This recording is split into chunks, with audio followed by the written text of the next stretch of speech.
I just love it when I get a chance to read. So this one's from Cooking Beyond Measure, first one in the trilogy, Measure Free Trilogy. And in part I want to read it to you because these books really aren't cookbooks. Like I said, when I just did another tape on Hippie Kitchen, which is book number 2.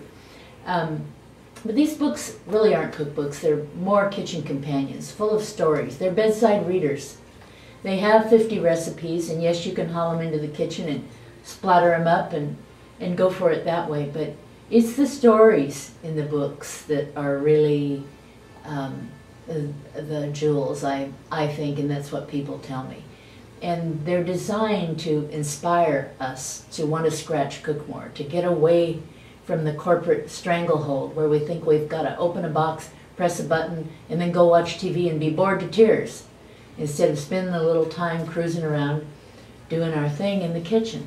Vegetables roast marvelously well from low to high temperatures. On highs around 450, colors are preserved, but you have to watch things like a hawk. Medium ovens of 350 work well too. Depending on what you're roasting, munchies will be yours in a half an hour. Then again, if you're going out for a walk, you can turn the oven to 250. When you return, you'll have the sweetest caramelized morsels a soul could ever ask for. My preferred roasting vehicle is, or was, Jessie Branmon's extra-large cast iron skillet.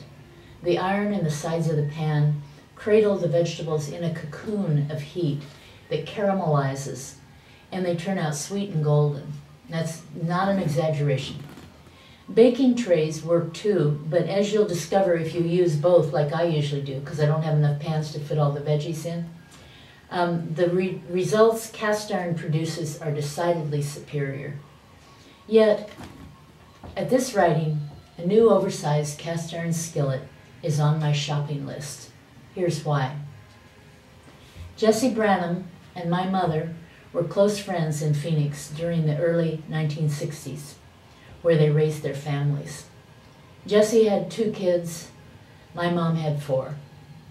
So the women reasoned that my mother should have the big frying pan that Jessie owned, and Jessie should have my mother's medium-sized skillet. The swap was made, and much later, after Mom passed away, Jessie's skillet came to me. I used it for years, but as a historian who thinks in terms of centuries, I'm aware of how numbered our days are, and also how things can get lost in the shuffle at the end of life.